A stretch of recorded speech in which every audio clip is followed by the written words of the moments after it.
You know what you want. How do you stop accepting these measly breadcrumbs when you deserve a 5-course meal?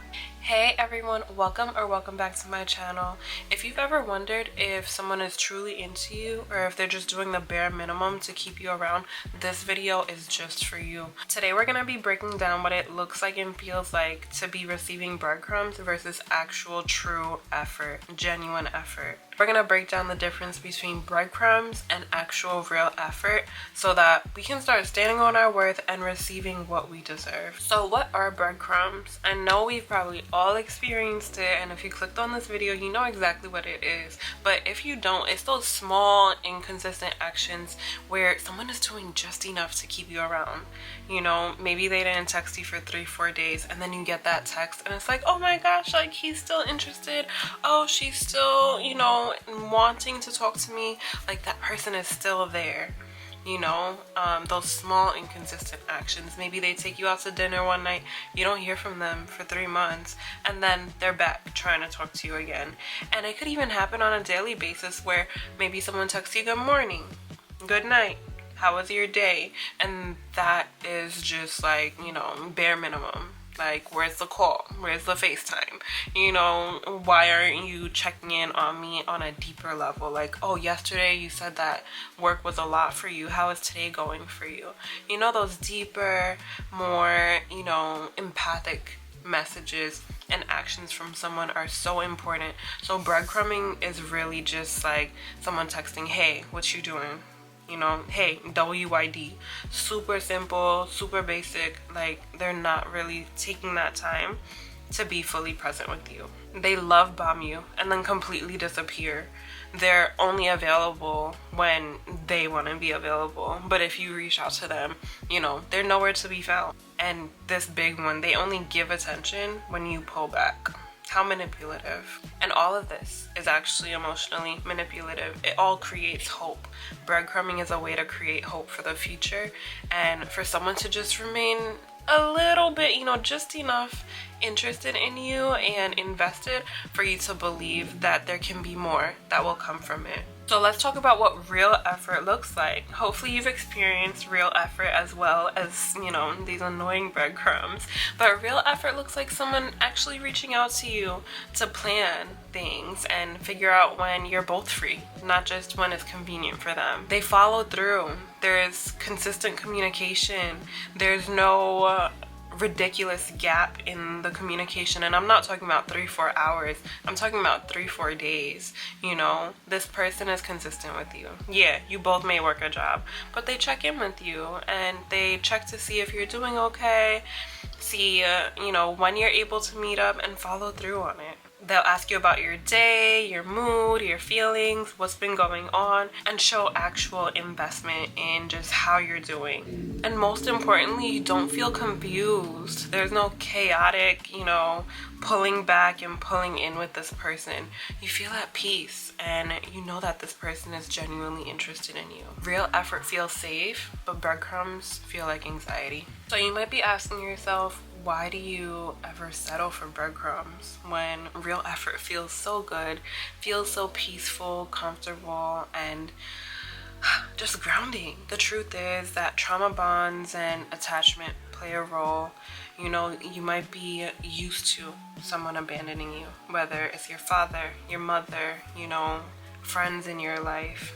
You might be used to that emotional abandonment of people being in your life, you know, being physically present but not emotionally, or vice versa, being maybe emotionally present at times but not physically there. And both are so important for creating a healthy bond. And if you're used to this type of detached attachment, this avoidant attachment from people, then you may unknowingly seek it out when it comes to your relationships as well. And so it's important to seek out the help of a therapist in combination with books and just pure alone time to understand yourself better, so that you don't continue creating this, what I like to call, and I know Cindy Dale has called it, the paper doll syndrome, where you constantly cut, paste, repeat your situations, your relationships, and really you need to go back and figure out what the wound is for you why you keep creating these trauma bonds in order to prevent it from happening again in the future. You may also be holding on to potential over what's actually happening. You might also have low self-worth, or believing that this is as good as it gets and that you're not capable or even worthy of receiving or experiencing more. But your standards are not too high. They're just too high for someone who doesn't want to grow. Now, how do you stop accepting these breadcrumbs? You know what's right for you. You know what you deserve, I hope. And you don't want to accept this inconsistency anymore. You know what you want. How do you stop accepting these measly breadcrumbs when you deserve a 5-course meal? You have to detach from needing their validation. For me, this has looked like turning off all my notifications for Instagram, messages, putting my phone on silent, and there's this really cool option of putting on different focus modes. And so I like to use the one that says, it's all in Spanish, but menos interrupciones. I guess it's like less interruptions. And I also really like my unplug one as well. And you can set them up all to just reject all notifications. And the thing there is that you don't get that dopamine boost waiting for someone to like your Instagram post, comment on an Instagram post, or receive that message that you've been waiting for. You go and do what you want. You have a book ready that you could pick up. When you get bored, when you want validation, you need to starve that desire for external validation, and that will look like putting down your phone, because I can guarantee, without even knowing, most of you who are watching this right now, that you get a lot of external validation from your phone, and you need to kill that dopamine addiction that you have. I'm still working on mine. It's tough to do, killing that dopamine, addiction that we have. And yeah, we gotta go on detoxes, because we were not meant to be receiving all of this validation all the time. So before I go completely off track, you do need to detach from needing that validation, not just from that one person that you're seeking it from, but from all of the unhealthy external validation that you're looking for. You have to set boundaries and keep them. If you know that you want to be with someone or dating someone who does speak to you daily, and you're meeting someone new and they fail to do that after you two have established, a pretty normal, routine of conversation, and they go 2 days not speaking to you, and then they pick back up on the 3rd day and have nothing to tell you about why they weren't speaking to you, they don't deserve your attention. They don't deserve your time. They don't deserve your love. And if that is a boundary for you, you have to cut it right there. Like, no ifs, ands, or buts. This person has bad communication because they weren't able to let you know that maybe they had classes the past 2 days, and maybe they get overwhelmed. Maybe they have anxiety and they just can't talk to people on those days. They didn't let you know that. So regardless of whatever the reason is, this person didn't match what you're looking for. And I've been seeing this post about, things that we need to debunk and stop listening to. And one of them I saw was, if they wanted to, they would. But the caveat to that is, someone doesn't know if you don't tell them. But I mean, there are some basic things.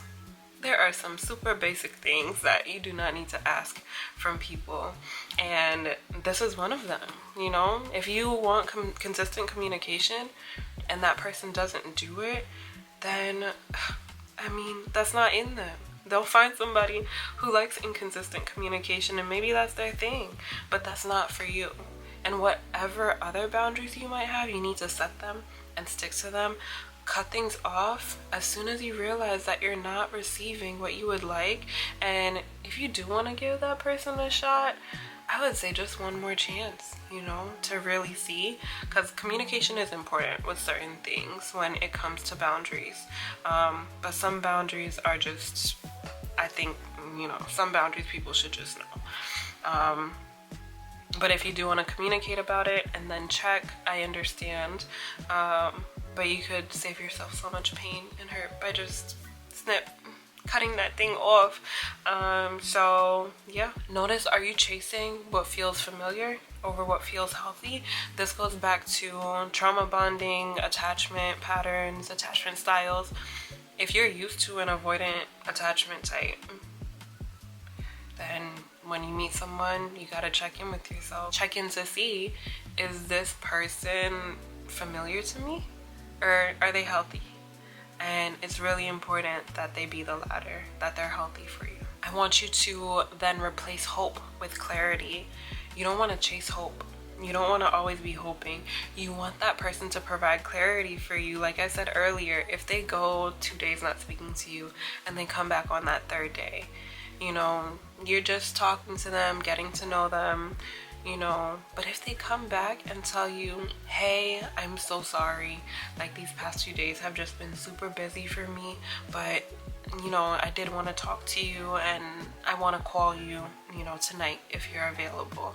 Let me know, you know, when you're free. If that person is able to provide you that clarity and talk to you through the things that, you know, maybe hurtful to you in the beginning, especially, you do want to give them grace for that, because they're providing you clarity. And I mean, that is such it's such a coveted trait for someone to have, to be able to communicate clarity with someone. So you want clarity, you know, bottom line. You don't want chaos, you don't want uncertainty, not knowing when the next time you're gonna see this person is, because everything is on their time. You want to have that clarity, and it's not about the hopefulness. What is going on now? What are the patterns that you're seeing now? Use that to make your judgments. Use that to discern whether this person is for you or not. So the last step is that you're gonna journal. I think it's so important to journal and ask ourselves questions. And so this question is gonna be, what do I believe that I deserve? I want you to journal about it, you know, really feel into it, what you believe you deserve, and I want you to live that out. You know, if someone doesn't match up to that, then you'll know, because you know what you believe you deserve. And just in case you don't know, you deserve consistency, presence, effort, love. And if it's anything less than that, it's not for you. You don't deserve just a little attention when it's convenient for them. If this video hit home, feel free to comment below and subscribe, like. Yeah, I'm here for the journey with you guys, and if you stayed this long, I appreciate you for watching. See you in the next video. Love y'all. Bye.